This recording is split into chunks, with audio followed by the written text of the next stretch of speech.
নমস্কার বন্ধুরা, আমার পাকশালাতে আপনাদের সবাইকে স্বাগত। আশা করি আপনারা সবাই ভালো আছেন, আমরাও ভালো আছি। এখন আমি আপনাদের তৈরি করে দেখাবো ফুলকপি আলুর তরকারি। দেখুন আমি কীরকমভাবে রান্না করি।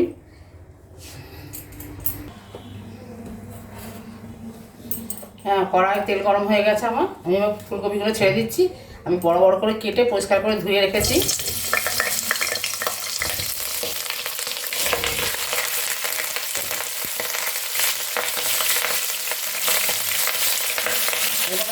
হলুদ দিয়ে দেবো, ঢাকা দিয়ে দিচ্ছি, নাহলে ফাটছে, জল আছে।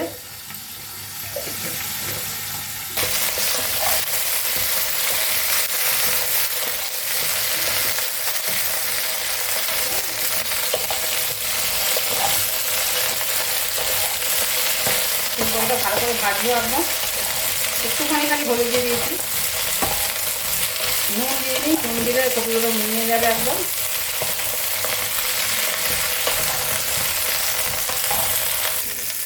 আমার কপিটা একদমই ভাজা হয়ে গেছে, আমি তুলে নিচ্ছি। খুব বেশি লাল লাল করে ভাজার দরকার নেই।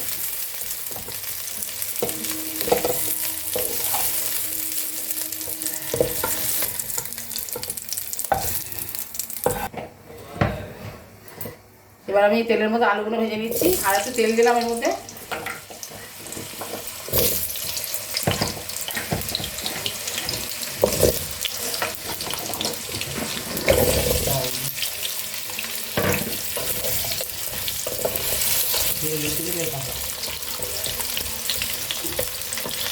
আলু আমি খুব ভালো করে ভেজে নেবো।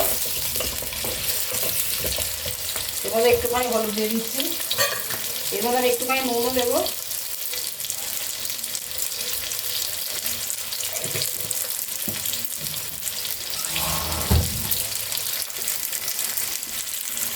একটুখানি নুন দিয়ে দিচ্ছি।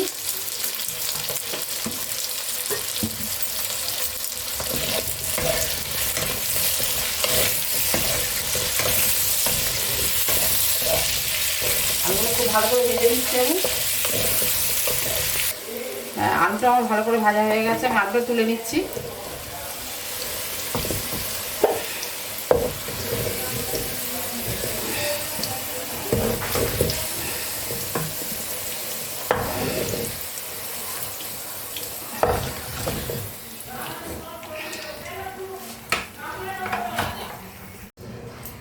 আছে শুকনো লঙ্কা, 4টে ছোটো এলাচ, 4টে লবঙ্গ, আর 4-5টা ছোটো ছোটো দারচিনির টুকরো, আর 2টো তেজপাতা ফোড়ন দিচ্ছি।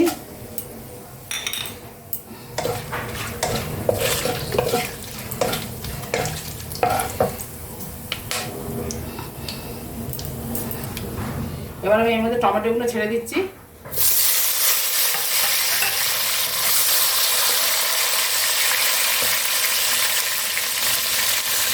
একটা মশলা তৈরি করবো। এই মশলাটাকে আমি পেস্ট করবো বলেছিলাম।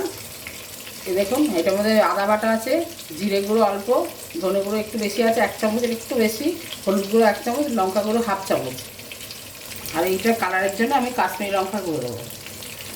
এই সব দিয়ে একসঙ্গে একটা পেস্ট বানিয়ে রাখছি।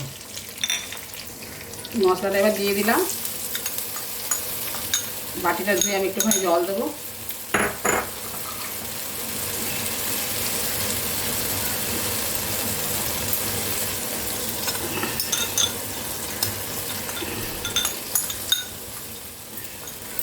মশলাটা ভালো করে কষবো আমি,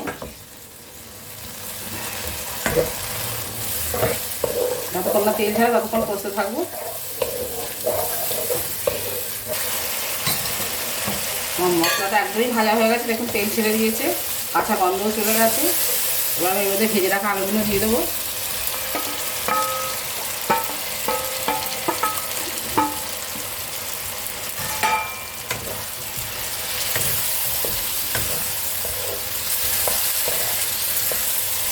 এবার আমি এর মধ্যে আন্দাজ মতো নুন দিয়ে দেবো।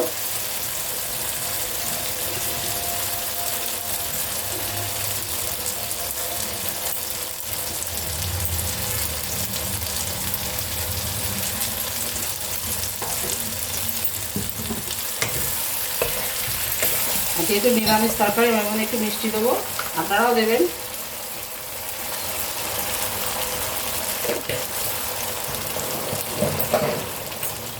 মিষ্টি না দিলে ভালো লাগবে না, নিরামিষ তরকারি একটু কপি তো একদমই ভালো লাগবে না মিষ্টি না দিলে।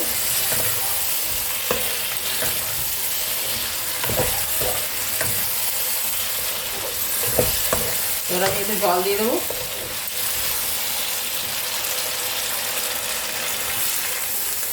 আর একটু জল লাগবে, কপিগুলো আছে সেই অনুযায়ী জল দিতে হবে। ঝোল লাগবে না, শুকনো শুকনোই করবো, আপনারা যেরকম খেতে ভালোবাসেন সেরকম করবেন। এবার আমি এটাকে ঢাকা দিয়ে দেবো।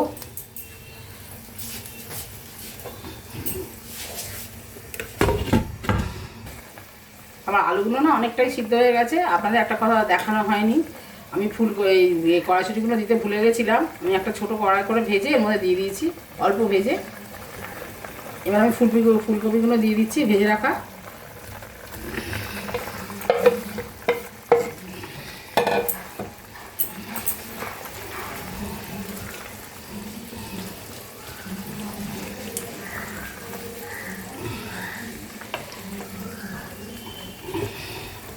আবার আমি ঢাকা দিয়ে দেবো।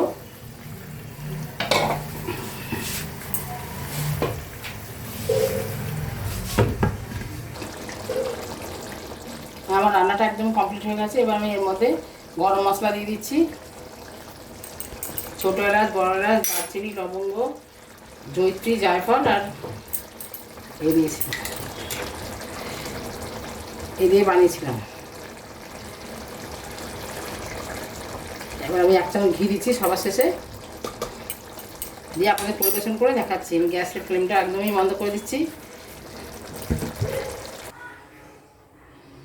আমার ফুলকপি আলুর তরকারি একদমই রেডি হয়ে গেছে, আপনাদের পরিবেশন করে দেখাচ্ছি।